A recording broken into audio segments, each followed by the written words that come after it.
Hello, everyone. My name's Hank Suttala, And I'm Casey McBride. and a special guest, Michelle with Crystal Skull Mana, and we're here with another episode of Stir Crazy Shamans.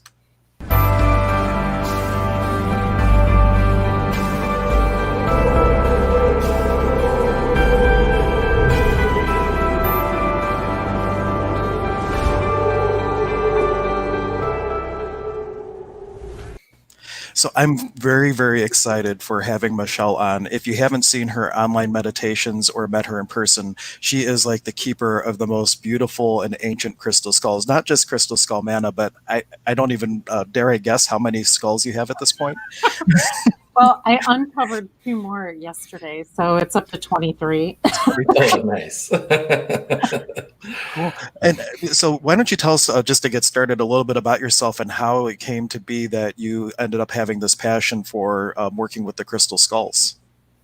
Oh, sure. It's really kind of strange because I was never interested in crystal skulls. I've studied so many different healing modalities over my lifetime.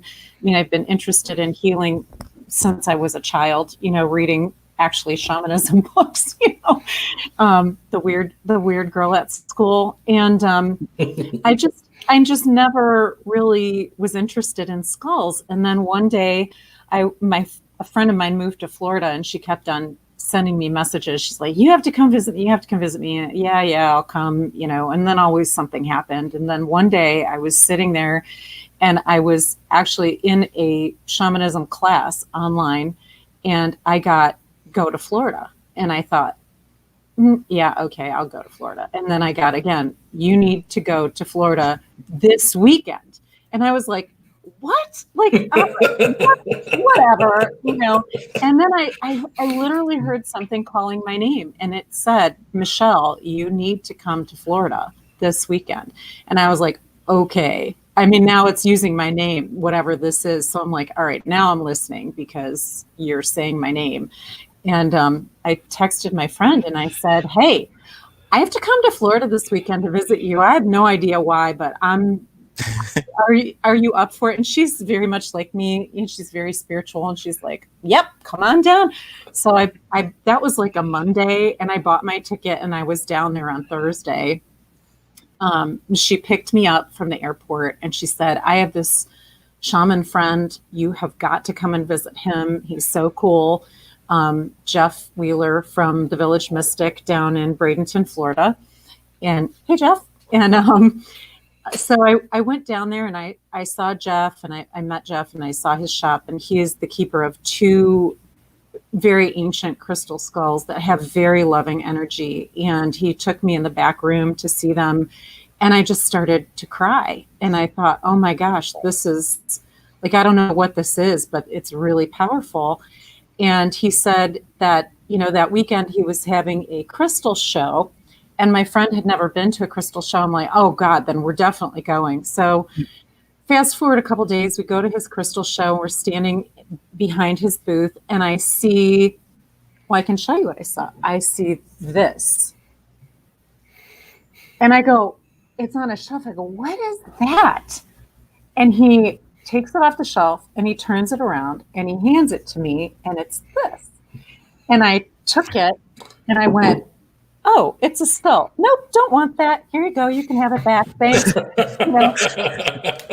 Not into it. And so we put it back on the shelf, and he said, hey, Tuesday night, we're doing like a spring equinox meditation with the crystal skulls.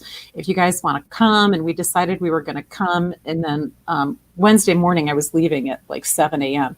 So Tuesday comes, and I'm sitting there with my friend. We're talking about going to the shop for this meditation. And I looked at her, I said, I have to go this morning. I don't know why, but I need to go there this morning. And she said, take my car and go. And I went, and I showed up, and Jeff looks at me, and he's like, hey, aren't I seeing you later tonight? I said, yeah, I have no idea why I'm here. And he says, okay, well, look around and, see if anything jumps out at you or if anything comes to you. And as he's walking away, I said to him, do you have that crystal skull that I saw the other day? And literally I was like, who in the world said that? Because I wasn't thinking about this skull at all. I'm like, where did that come from? And he's like, oh yeah, I haven't even unpacked it from the van yet. And he leaves, and I'm so like in the question of what the heck just happened, like who said that my judgments couldn't come to the forefront. And he came toward me and he hands me this skull, Art, who's my first skull. Oh, nice. And I looked in Art's eye sockets. My sockets. And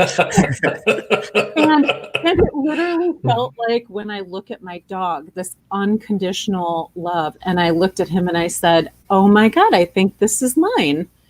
And he's like, okay. And he goes, well, do you know how much it is? And he had been taking the price tag off the bottom. I said, no, I didn't even look because I didn't want it, And he thought for a minute and he said this amount, which was literally the amount that I had in my checking account at the time. Oh, wow.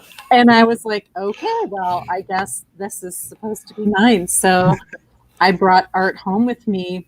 And the one thing that's really interesting is if you see, he has like this heart, this brown heart on the side of him. Oh, yeah.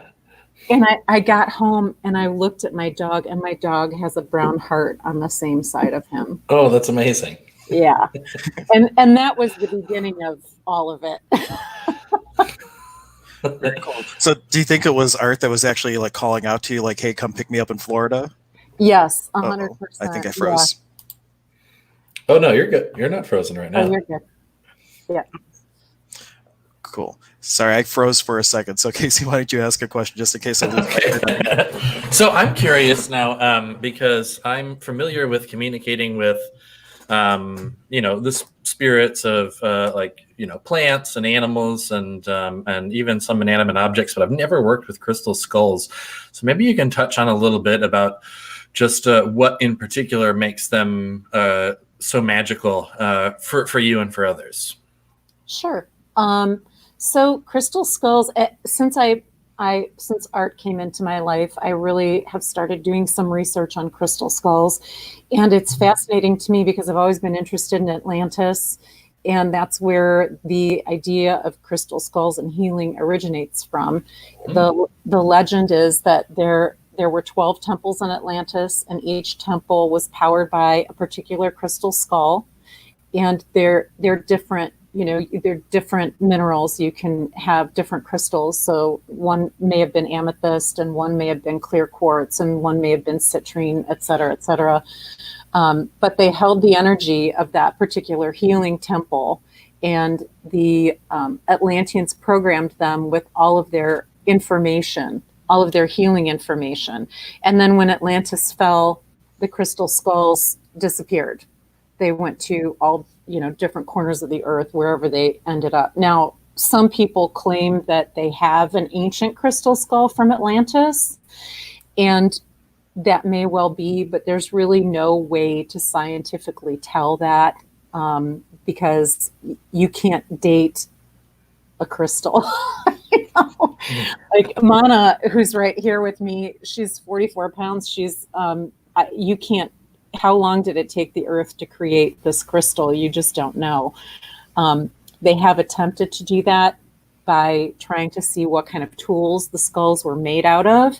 So they can kind of tell, like, okay, well, these markings indicate it's this type of tool, and this type of tool didn't come into being until, this year. So this couldn't possibly be a skull from, the ancient world.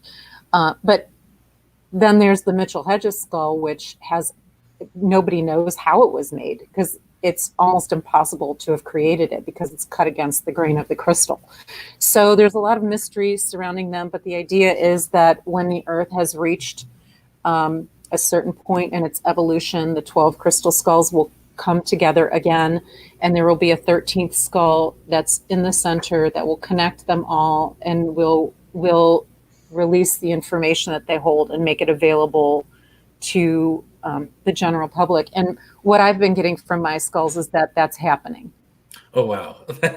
Yeah. Look at these parallels. We were just talking yesterday about all of these prophecies from indigenous people all around the world that we are in the prophesized or the foretold times of like mass awakening and the evolution of the planet and all of that. So just another parallel there. That's amazing.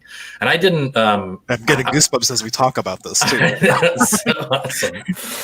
And yeah, I didn't know any of that. So that is already these crystal skulls. Seem a lot more magical to me even after just that little introduction to them. Now, the Atlantean thing I'm interested in because in my journeys, now I don't really know all that much about how people explain Atlantis. I know it's an underwater kingdom or world that was said to exist. Now, in my shamanic journeys, I've been to these like entire like vast cities or kingdoms in these like underwater worlds.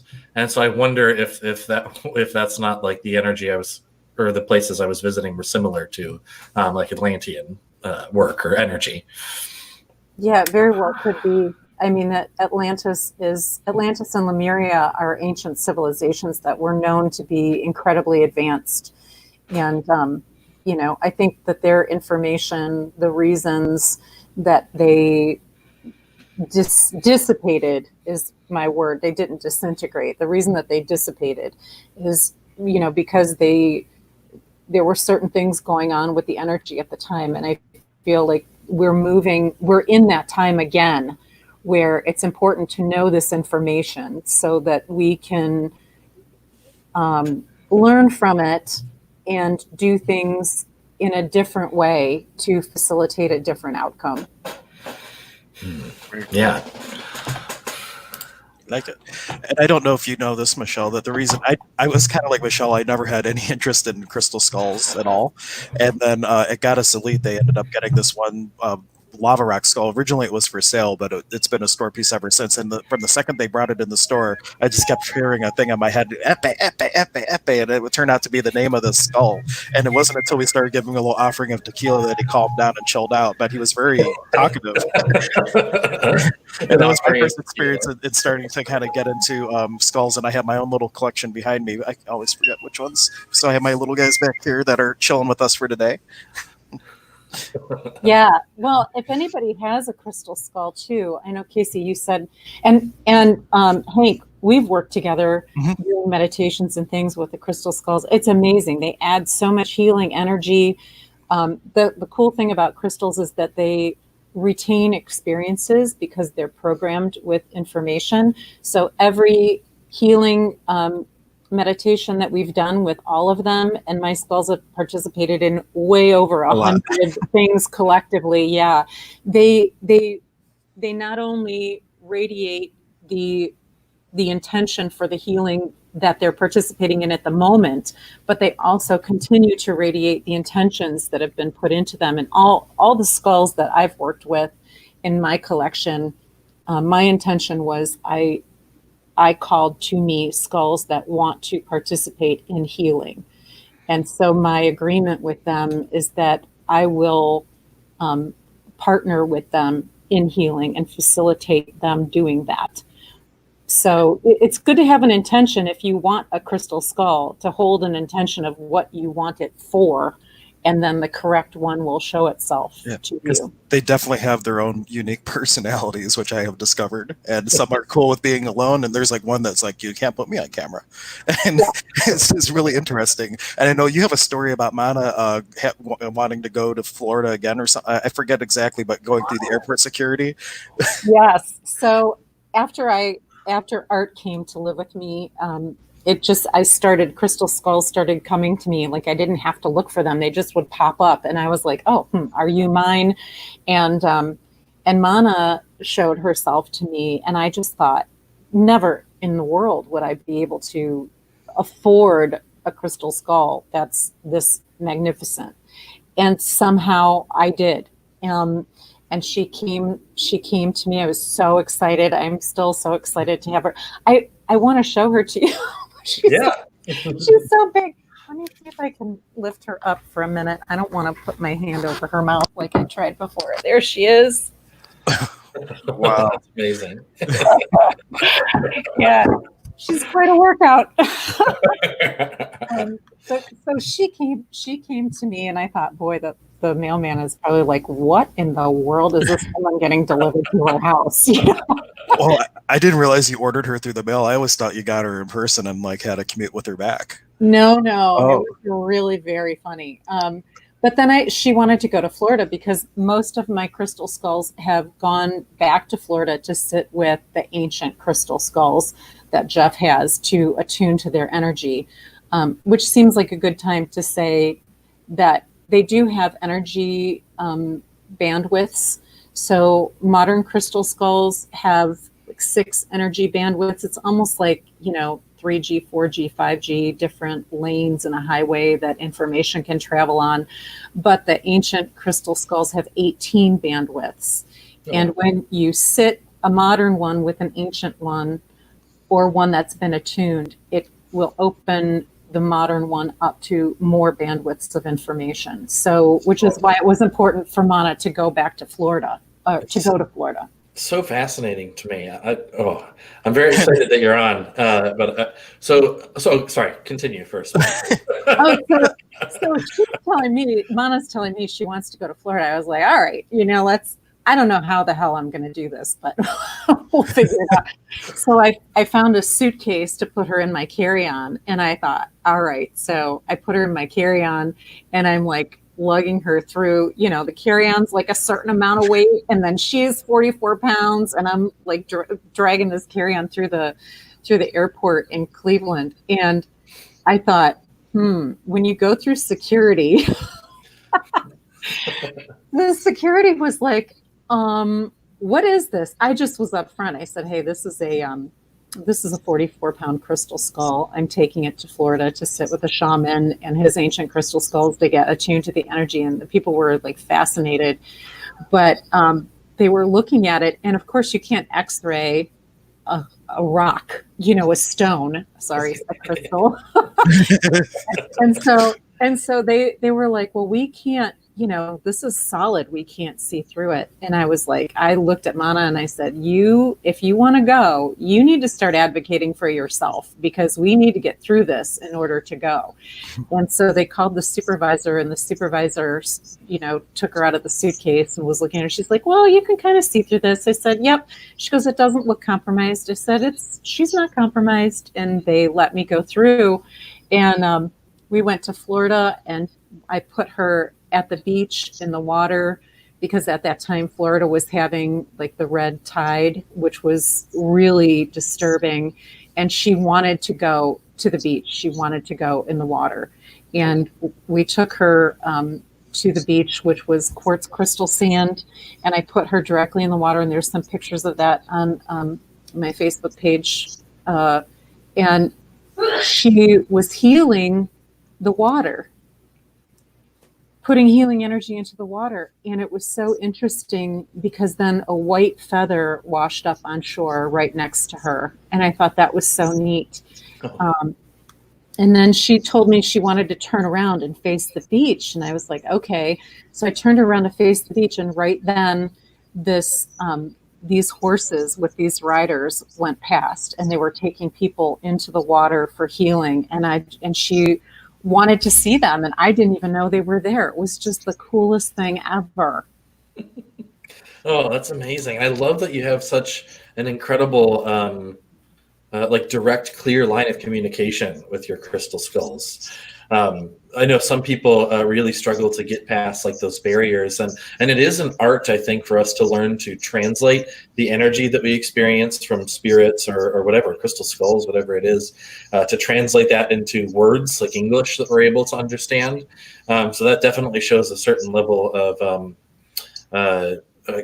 energy control and understanding to be able to do that. Oh, there she is. Yeah. I wanted to bring it up. So we got a picture of Amanda at the beach, and there's like a little. This is all from Michelle's Facebook page. Come home to your heart, and it looks like you had a little setup for a meditation here, or it was having a powwow.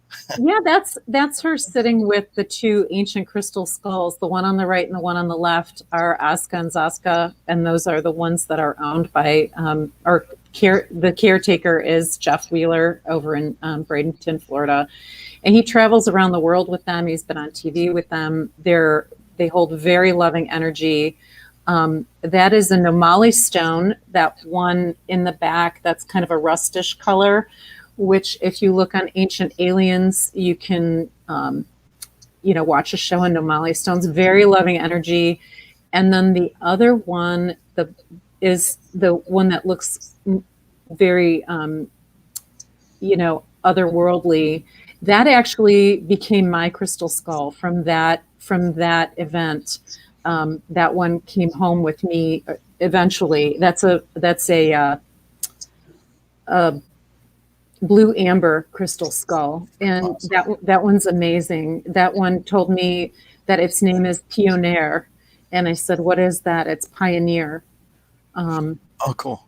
Yeah, very interesting. And they'll tell you their names. If you talk to them, they're beings. And if you want to develop a relationship with them, you can. But it's just like developing a relationship with any person. You have to have conversations with them and you have to talk to them and ask them questions, and they'll tell you. And, and they have different personalities. I have one skull that I kept asking, "Are you mine?" And it said, "No." And I was like, I feel like this is my skull though. And then I went back and I'm like, "Are you mine?" And I got no, like a really clear cut no. And I looked, and then I went back for the third time and I said, "You are mine." And he said, "Well, I am now that you claimed me." And I was like, "Oh, yeah." And he came to me and he didn't want to go in the case. He wanted to sit on my dining room table and observe what was happening in my household. And it's only recently that he's wanted to start. In fact, the HHH Psychic Fair was the first time that he wanted to be out in public. And he came out in public, and then he just told me his name, and his name is Draco. He's telling me I can tell you. His name is Draco. And I said, that maybe that's why, because he was afraid he wouldn't be accepted, It's interesting. I don't think I've ever heard that story, because the name Draco is very significant to me with some of my the things that I work with. So it's like, wow, what a little coincidence.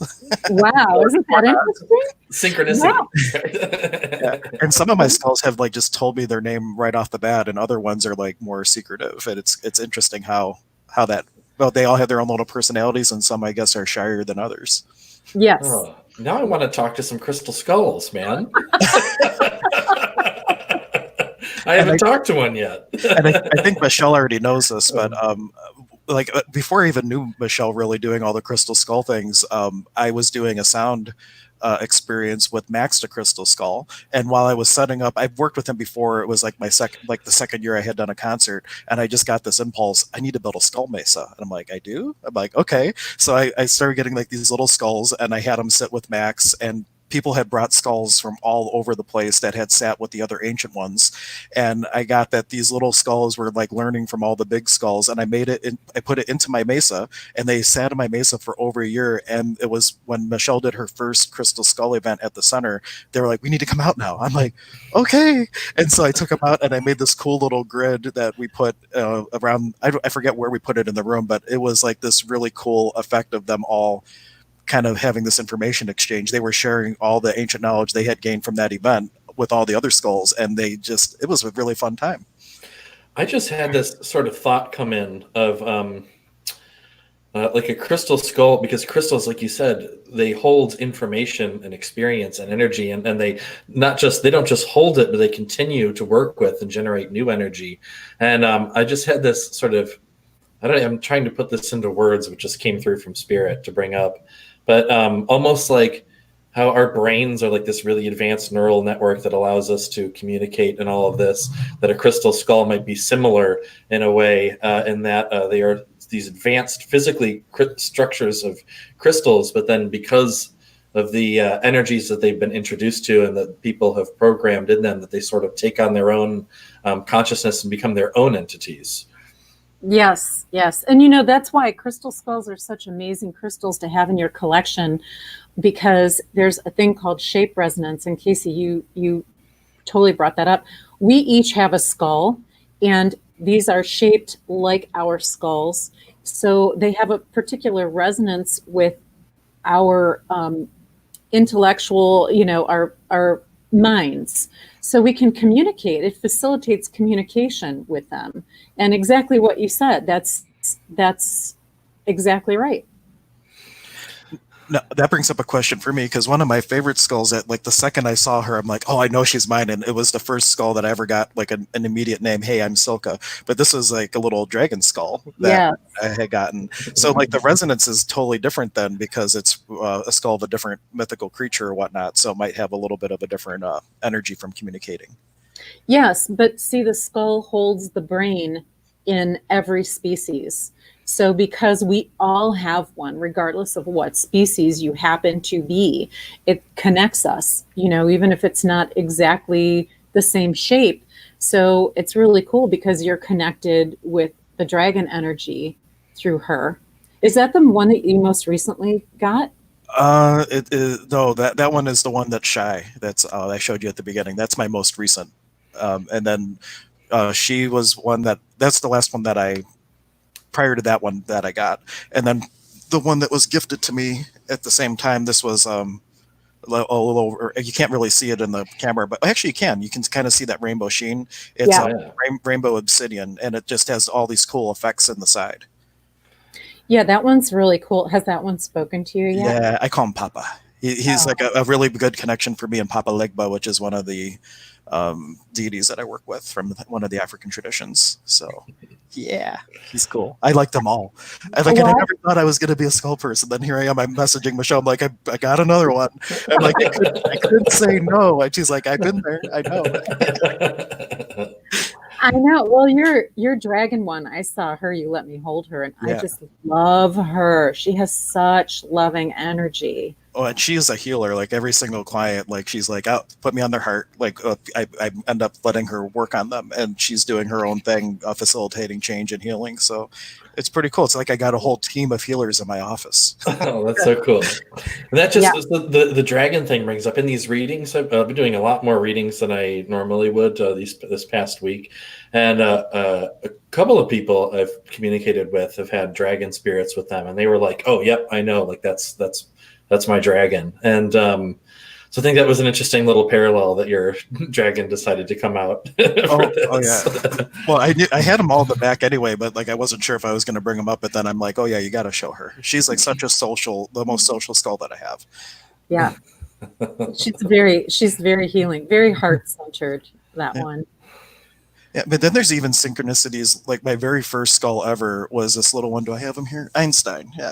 So this was like my very first one that I got from Goddess Elite back before I really knew what skulls were. And I got it more because it was Chinese fluorite than a skull. And while I was working on I heard I need to go home and work with them, but don't worry, I'll be back. I'm like, okay. And so I basically gave it to my client and said, bring it back when you're done. And it was like 3 years later, finally came back, and she named him Einstein. And she didn't know, but I co-authored a book called Me and Mr. E, which was channelings from Albert Einstein. I'm like, well, I wonder if that's where these came from. What's interesting about that is that there's an ancient crystal skull named Einstein too. Like somebody has Einstein, and they consider Einstein an ancient crystal skull too. Oh wow, I got goosebumps as he said that. Yeah. How does it Really get any better than this? Yeah, really interesting. And the thing that I want to mention too, that keeps coming to me, like say that, is that, when we talk about the ancient crystal skulls coming together, it doesn't necessarily mean that they're physically coming together. They could be physically coming together, but energetically, their energy is swirling. You know what I mean? Like they're coming together energetically to help at this time in our evolution with this planet. Right. And just with all the ceremonies, like what you do and what I've done with Max, it may just be that all the people who have touched all 12 of these skulls, because of the interrelationship of the events that they attend and bring their skulls to, they've been connected again or are being connected again. So maybe that's part of it too. Oh, someone was saying, Amber was just sharing that she saw a video about the lady with Einstein. So apparently you can go look some of these things up. Oh, I love that profile picture. An Ewok. That's awesome. That's cool. Oh, that's great. Okay, that just totally made my day. Thank you for sharing, Amber. Cool. Any, like, for people that are watching this and like they're getting excited now about crystal skulls, what would be your advice, pointers, if you will, about how to go about starting your introduction into working with them, if anything? Well, first, like I said before, I would hold an intention of what you'd like to use the crystal skull for. That way, a crystal skull that wants to be utilized in that way will show itself to you. And then also ask if you like one and you're not sure, you can ask the skull, are you mine? Because they want to be with certain people. And sometimes, just like crystals will come to you so that they can get to someone else. And that's okay. That's not a rejection. You're being the avenue for something amazing. But you can ask more than once. Like I said, with my crystal skull Draco, I asked 3 times. The first 2 times I got a no, and I was like, yeah, you're definitely mine. And then also, I was going to say you can research like what type of crystal kind of fits what you want to do, but they know and they'll show themselves to you. You don't have to get that in depth with it. You just, and then once you get one, talk to it and treat it nicely. If you don't, like a person. Yeah, if you don't talk to it and you like let it sit in the corner, they'll go dormant. And then what Mana has told me is that the how do I want to put it? The entity, the energy that resides, the energy that resides in the crystal skull, if it's finished working with that person and somehow that person doesn't want to give up that object, they're almost like hermit crabs where they can change houses. So that energy could choose to move elsewhere into a different vehicle. I was going to ask that if these crystal skulls, if beings that existed outside or separate from the crystal skulls can come to inhabit them and use them as like almost like a body, like we have our physical shell. Yeah, I mean, so it's a real interesting thing, which is why you want to have a conversation with the skull that you're interested in to find out who it is, what it wants to do, if it wants to come with you and work with you. And when I went to go see the Mitchell Hedges skull in Lilydale, that skull was a very different feeling from the ones that I saw, that I met in Florida. That one, when I was in the presence of that one, and I took Mana to kind of attune to that too and connect with that one because they're all connected. That one was more like a transmitter to me. So it was almost like there were other things that could watch through it, that could speak through it. It wasn't that those things were necessarily inhabiting that skull. It was more like that was a communication device, which could be the 13th skull, in the center. I don't know, but it was definitely a very different feeling. Just like we can be mediums and intuitives, perhaps the consciousness of the skull could be the same way to bring through other beings and things. So. Oh, that's so cool. Yeah, isn't it? Things that make your brain go. I know.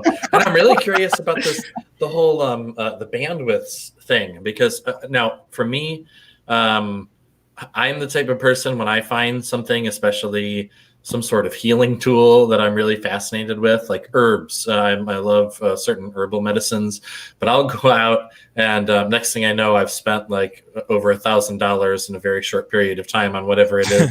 So crystals not just skulls, but crystals in general are something that I've yet to actually really get into and work with for healing. Because I know as soon as I do, I'm going to all my money is going to be gone. Yes. Oh, I hate it when Melissa goes to the gem show and comes back, because I'm just like going in there. I'm like, oh man, and that's why I'm lucky that I still got the one skull, because I'm like, I'm done. I already spent like almost $1,000. I'm like, I can't possibly buy another thing. And then that one just kept calling to me. I'm like, okay. Yeah. So, but that's also a sort of a little bit kept me from really researching crystals. So I'm really fascinated about learning, like you said, about these bandwidths that they sort of operate on and all of this. If maybe you can expand just a little bit more on some of that. Yeah. So, so the new ones, I guess the ones that have been around longer, that have been carved into this shape longer than other ones, they have absorbed more energy. They've recorded more events. It was really interesting actually at the HHH show that I did with Hank. Mana was on the table, and this woman came by, and she started seeing like all these underwater creatures, and she was describing them. And literally the week before, I was watching on TV this underwater show, and they were talking about how aliens could be among us in the underwater world because there's so many strange creatures that do so many strange things. And she was basically saying what the show was saying. And I was like, oh, Mana was watching TV. Seriously. And this woman is picking up on that. But that's a very important thing, because what we allow into our consciousness programs us, just like these skulls are programmed by their experiences. So it's so important to be really conscious of what you allow into your mental space, like what you watch on TV, the music that you listen to, the videos that you watch, so many things. And it's funny because recently I've started, when I watch TV now, I watch it. It's a weird thing, and I was talking to my friend about this. I watch from a different perspective. Now I'm watching it from like, oh, that person could have acted that a little bit better. Like, I'm very aware that they're actors, and I don't get real involved in the show anymore. I couldn't agree more with the being careful about what we consume as far as media and all of that. Mm-hmm. So, people are becoming more aware of it's really important, the food that we put in our body and all of that, and making sure we're eating good, clean food. But then but a big part of diet is the mental diet. What are we consuming as far as, like you said, the movies, the TV, the music we listen to? And, I just see certain people who aren't really conscious of the way that these things are affecting them. And then, get people that are just always focused on the negative and depressed. And then it's like, what music are they listening to? And they're listening to these really depressing, angry songs. And and that's something I've been very sensitive. There are some things I'm conflicted with, because mostly if I'm going on say YouTube to watch some things, I like to watch stuff about like manifestation and possibility, or like shamanism or something I'm really interested in. But then as far as TV shows, there's this one show I love, Vikings, and there's a lot of like violence in it. So part of me is like, I don't really want that energy in my space. But there's a lot of really cool stuff that happens. They touch on the spirituality. So, but I guess I'm just but I think we also need to not be, because I'm the opposite. Some people are just consume whatever, and I'm almost like an energetic, conscious germaphobe at times. Not really, but sometimes I'm just so hyper aware. I'm like, ooh, what is this doing to my field that I'm not aware of? So I need to remember it's okay to enjoy some things. And if you're watching something consciously, like if you're watching something that has violence or whatnot, if you can do it from a place of consciousness and be in a space of allowance and non-judgment, and when have I done things like that I need to forgive myself for, you could use things like that as a tool for healing. Or if you learn access bars eventually, one thing that we do on our practitioner nights is we'll put in a movie like Gaslighting or something something else that will cause people to get triggered while you run someone's bars, and it brings up even more implants and things that can get released. So it could be a tool if you can look at it in the right way. Oh, wow. The That's right awesome. way. Yeah. Well, But it's from all that- about being awake when you show up for it. I'm sorry, Michelle, go ahead. No, you're 100% right. If you just hold the intention that your mind absorbs what is for your highest and best good, and you let go of the rest, you don't allow that into your field, you're a sovereign being. You have complete control over yourself, which is, I think, something that people are coming into awareness of slowly at this time. You know, it's your choice. You have the choice. What do you want to allow in? Just because you're watching it doesn't mean that you have to let it in. Do you know what I'm saying? Yeah. Oh, yeah. And then if you do, like Hank said, if it triggers something in you, and then you can pot and pocket. You can just say, I forgive this in myself. I release this in myself. I forgive this in humanity. I release this in humanity. You know, just that kind of thing for sure. Be conscious. And just to create context, since you actually use part of the clearing thing, pot and pock is short for point of destruction and point of creation. And in general, it's whenever you bring up an energy and you pot and pocket, it's where are you destroying yourself as an infinite being to fit into the box of limitation that you're experiencing, or where are you creating lies of illusion and things that you're buying into to be an allowance of the limitation that you're choosing. So it's all about stepping into your power and getting rid of the things that aren't allowing that. That's the short version of a much longer access concept. But yeah, just wanted to throw it out there because they say if we ever use it online to give some context, so people are just like, what? Well, it's funny because I've used access bars on some of my skulls before. I've asked them if they wanted that. And they've said, Oh, yeah. I never thought of that. Oh, I know what I'm doing later. Okay. Oh, yeah, that's kind of have to. Yeah. Okay, cool. I'm going to do that. Yeah. I love that. That's great. I love this co-creation here with you guys. It's so fun. Like, it is so connected. Yeah, and we definitely, we do this right now every day because of the stay-at-home order. We're planning on doing it as long as we can every day, and then as things get to whatever the new normal is going to be, as often as we can. So I'm sure we can have other opportunities to have you on and do different things. And Yeah, that'd be fun.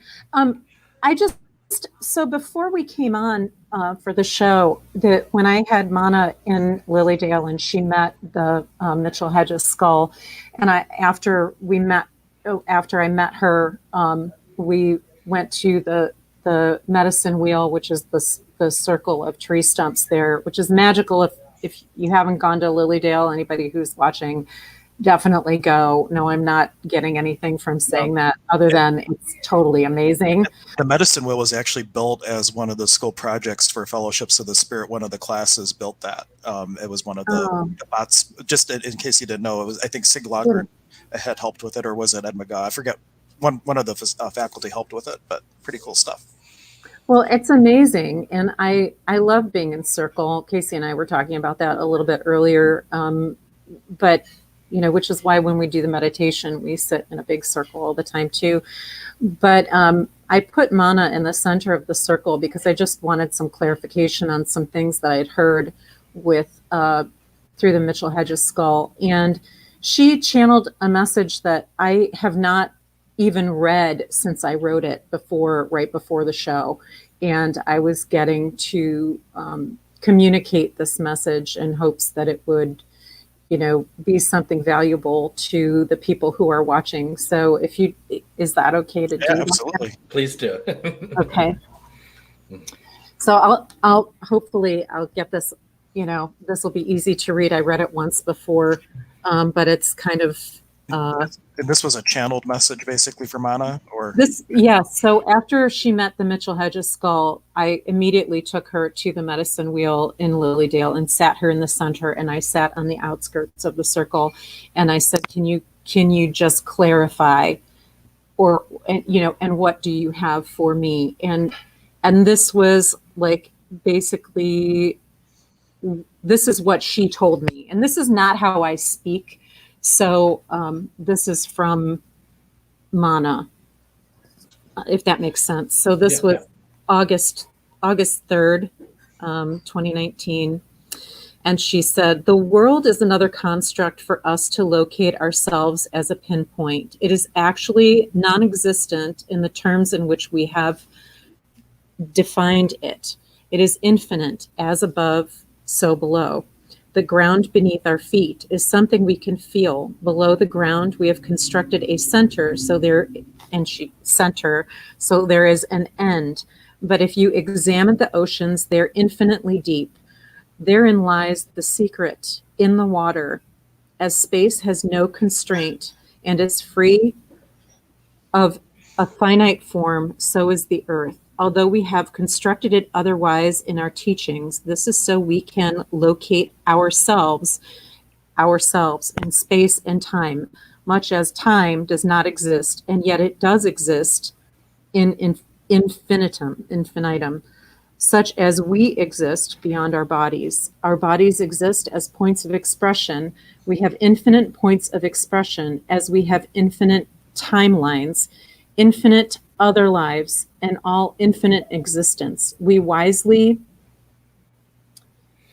to speak of this to those, we wish to speak of this to those who will understand.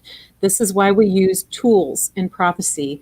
We do not need tools, yet we do need tools for our experience as points of expression. Some have points of expression that no longer need tools, so preach as such. We recognize all points of expression, therefore we recognize all needs. Each point of expression expresses from their point of view, so other points of expression may have that experience to decide which point of expression they would like to be next. Perhaps in the next moment, or the next year, or the next life. There are infinite points of expressions at all times. We use the words time and space to express in a way that most would understand, knowing these do not exist. One fully understands the vastness of all when one leaves their point of expression to return to source. When one returns to source, one again becomes one with everything. We become the earth, the air, the trees, animals, water. We become everything. It amuses us that some think one leaves when one dies. Indeed, one becomes one with all. So each is breathing, eating, and living in the departed ones. This is a very important concept to comprehend, because in so doing, this brings an end to grief in death and instead perpetuates eternal joy in life, which is spoken of in your books. We will speak on accountability another time. Namaste. Awesome. Thank you. Wow, that was a powerful message. Well, it seems very timely now with what's going on and people grieving over the loss of loved ones, and and wondering what does it all mean, and what's happening right now, and also in just allowance of each other and differing points of view. One thing that stood out to me, and we've talked about this on the show quite a bit, is that oftentimes great truths, like universal truths, appear in opposition. So like, you need time, but you don't need time. You need this, but you don't need this, because one is true in the duality and one is true in the one-ality. And it's those that are really like the truths, because you can see which point of view am I looking at it through, from here where we're finite, or here from where we're infinite. Yes, exactly. Yeah. And they use those words so that we can understand from our point of view. Yeah, one of my favorite things to say is, everything we've been talking about here has been completely a lie, and yet it's all the truth. Right. It's the illusion, yet it's the reality. Right. At Access, we say everything is the opposite of what it appears to be, and nothing is the opposite of what it appears to be. And yep. And that's a really fun thing to say to your in-laws. It drives them crazy. Don't they just think you're nuts? Yeah, okay, he's lost it. Yep. Well, they already think I lost it anyway, so it doesn't.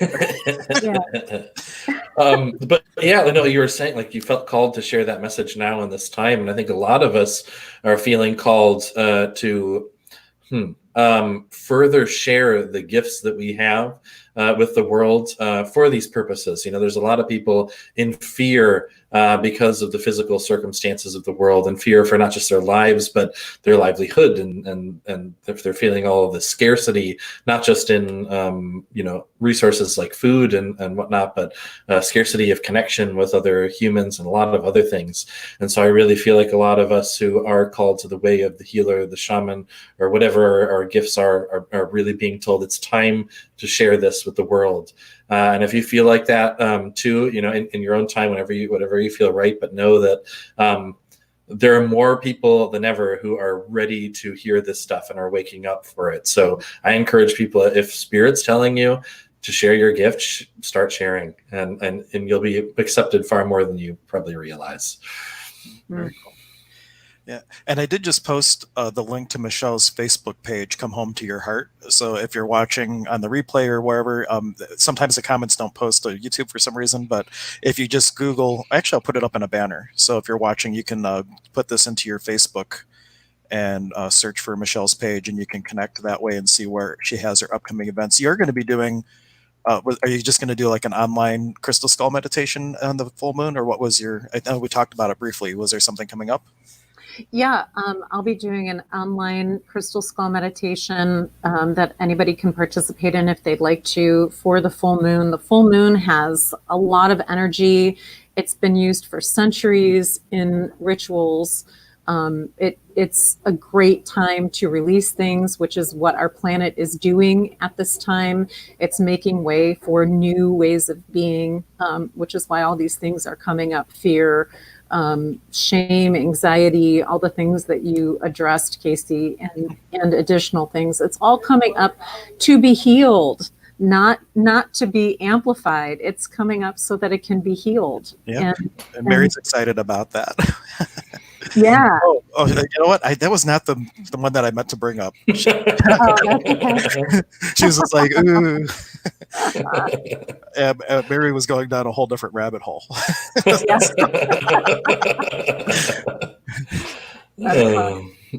But for those of you who have never experienced one of Michelle's meditations, I was sharing a little bit before we came on that the last time we did one where was it, the second to last one? But anyway, I set up to record it, and from the moment she actually called in, like the higher minds and the ascended masters, to the moment they left the camera equipment, everything just fried, and there was a huge gap in the recording. So the energies that she calls in, we'll have to just ask them, please let us stream this without frying the technology. But it's just, I feel it was a great, testament of the energies that she's calling in to work with. So even right before we came on, as soon as you introduced me for the first time to Mana, we had all kinds of problems, and Hank disappeared, and this was But I just got a quick little glimpse when both times that she had brought Mana out. I got a really powerful glimpse of their energy just for a second, and they are very bright. Do you see Mana's energy as do you see a lot of gold when you communicate with Mana? Yeah. I experience Mana as very earth energy, Gaia energy, healing. Like, she loves people. She likes to be touched. Some skulls don't want to be touched. The first time I ever took Art out and he participated in a shamanic journeying circle, he told me on the way there, I don't want anybody touching me. And I was like, okay. But she likes to be touched, and yeah, very golden light, and then there's some silver threads through her, through that too. Mm-hmm. And everybody will experience the skull in their own way, and that's what's meant to be, So that's interesting that you experience her that way too. Very cool. I find with Spirit in general, like whatever your filters and lenses are, Spirit will present itself in a way, hopefully, that you'll recognize. Like for when I started, I saw a lot of astrology symbols because I knew that. So I knew if I saw Mercury when I was doing a reading, this person has communication issues. So whatever you know about, oftentimes Spirit will communicate with you with the dialogue that means something to you, and not just completely out of left field, at least to start, and then it gets. I was gonna say, to start, that's the case, but I was doing a reading last night for one of the people who's in the apprenticeship, and this being came through, and I just go, I have no idea how to describe this, And she just started laughing, and like, okay, I'm going to try. And I'm like, okay, so they're definitely not from Earth. And they are like, if you could cross a lizard with an octopus and a horse and a human. Wow. But like none of those things, but all of those things at the same time. And she goes, oh my God, I have a drawing from when like we were kids, and I drew that exact, like what you just described. Wow. And this being has been with her. So yeah, and I've never seen anything like that. So yeah, to start out though, I do remember in the beginning things would come through in a way that I was very like through a filter that I was really familiar with. But now it's like it just all comes through. So yeah, definitely once you're in the space of allowance and trusting what you get, then the door like opens up and you can get anything. But when you're first starting out, it speaks to you however you're able and ready to receive it. And I did just post too, since you mentioned the apprenticeship, tomorrow starts the 6-week virtual training. So I threw a link out to that. Oh, they're so excited. Yes, I am. So for anybody interested in that, we had to delay the apprenticeship till next month because of the stay-at-home order. But because we had to make the students wait, we thought, well, why not do a 6-week virtual thing, which starts tomorrow. So on the new moon. Very cool. So he was very adamant. It's like it must start on the new moon or the full moon. And the new moon works perfectly, bringing us right up to the program. Very cool. New thing. And Mary was sharing before, she had hopped on late and was replying to an earlier comment that she did an Akashic record reading and she was present when Einstein was made in another lifetime she's aware of. So that was pretty cool. Oh, that's awesome. Yeah. How does it get any better than that? It looks like she said a couple other, she is amazing, love, healing, safe. Oh, is that about Einstein, I'm assuming? Possibly. I'm not sure. You can give us more clarity around that, Mary, if you'd like. But Mary's one of the people, when I was running her bars one day, like I was getting like this guide from Spirit coming through and I'm describing it and she was already aware of the guide and it gave her all the validation. I'm like, yeah, I've never met a spirit quite like this. This is kind of like what it's like. And it was just like, yeah, that's my girl. Like, cool. Yeah, we're so connected. If we just talk to each other and, share each other's energy and really feel like you're in that safe space, and you can connect so much more with people. That's where spirit has really come through for me in these past couple of years, and right now especially, as there have been times in my life where I was content to just go off and journey for hours at a time every day, and like it didn't care if I was sharing it with anyone. But then spirit's like, listen, community here with your fellow human beings is really important, and you need to start connecting with other people. And since I have, things have just gotten infinitely more magical, and it really is amazing to start to connect when we share our experiences. Like I've met people who are really hesitant to share about their spiritual experiences, and they say, oh, it's for me only. And if that's the way you feel, that's perfectly fine. Enjoy that. But I also know that in sharing about our experiences, not only do we grow, it helps to validate things for us, but then we really can just deepen our experience. And like you said, it helps us to connect with each other in a way that, connecting through words or just going out for coffee, you're never going to connect on that deep of a level as if you're like really sharing a spiritual experience. And if people are hesitant about sharing, there's a tool in Access that really helps. It's called Just for Me, Just for Fun, Never Tell Anyone.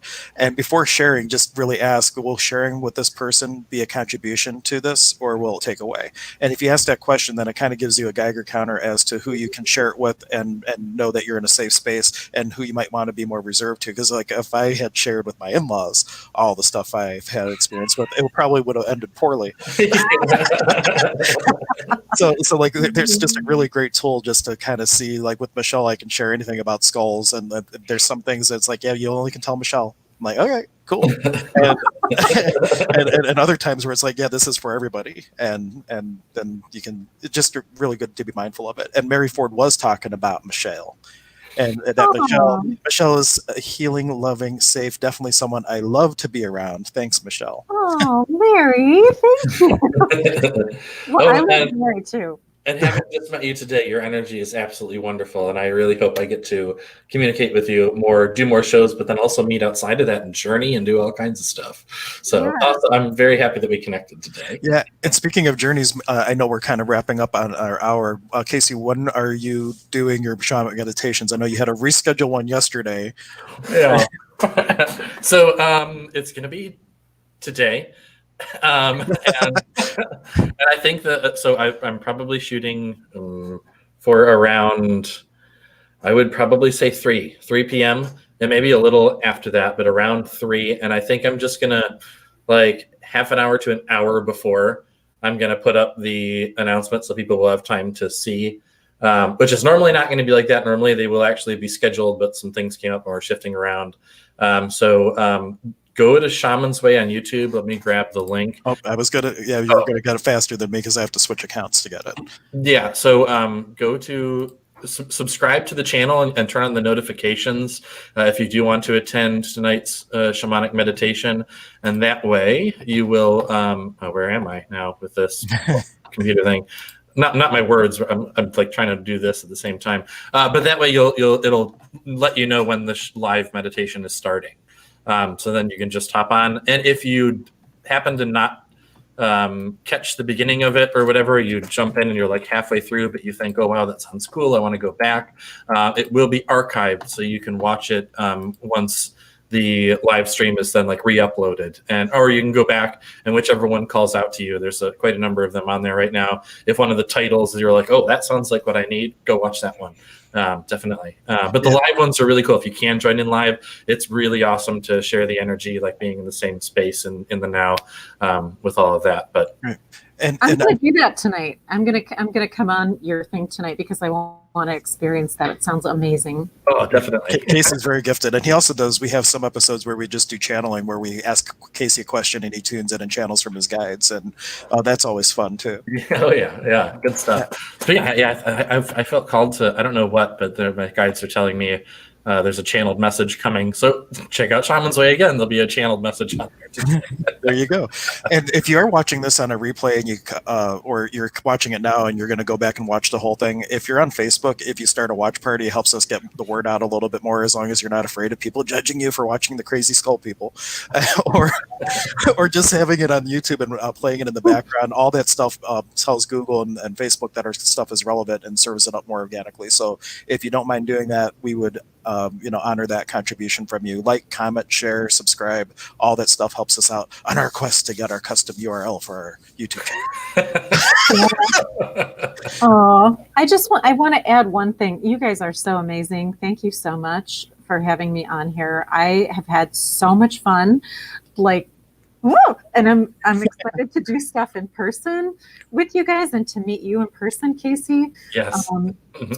And I want to say, though, for anybody who's watching this that is feeling really lonely and that they don't have a connection with someone, you're never alone. I know that sounds very woo-woo, whatever, but you really are never alone. There are always people that will welcome you, and I just want to encourage you at this time, especially since so many things are virtual right now. If you don't feel comfortable like being in person with people, just reach out to someone that you resonate with, say hello virtually, and get in connection with them that way. Get in connection with them energetically, because you're not alone. We literally are all in this together. So please reach out to somebody that you resonate with. Well, cool. And Michelle beat us to it. We always do a final go around with a final thought, and Michelle did it without us even telling her.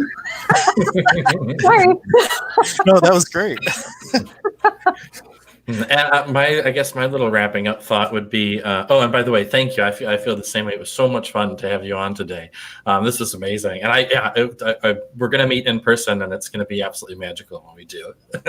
Yeah. But my little final wrap up thought was, for some reason I'm feeling called to say that people with the more logical mind that goes like, really communicating with crystal skulls and all of this, let's say, kind of ask yourself, one, how fun would it be if all this stuff was real? And two, why not? Why isn't it?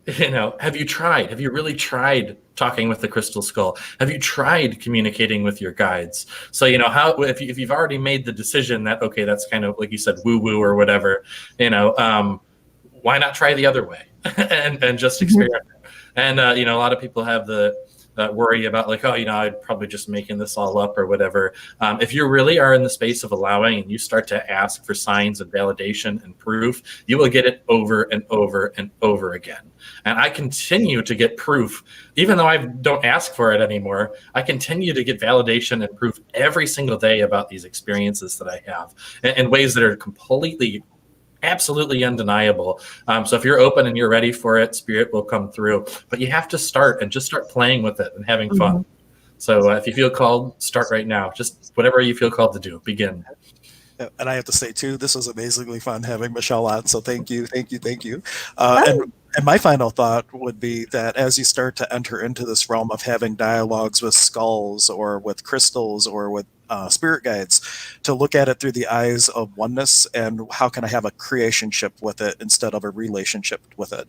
And so recognizing the divine in everything, and from that standpoint, like how can you work with someone or something to create more possibility versus how can I relate to something? Because in the relation part of it, we're recognizing us as separate, but in the oneality, we're really working together. And what can we create and create more possibility with?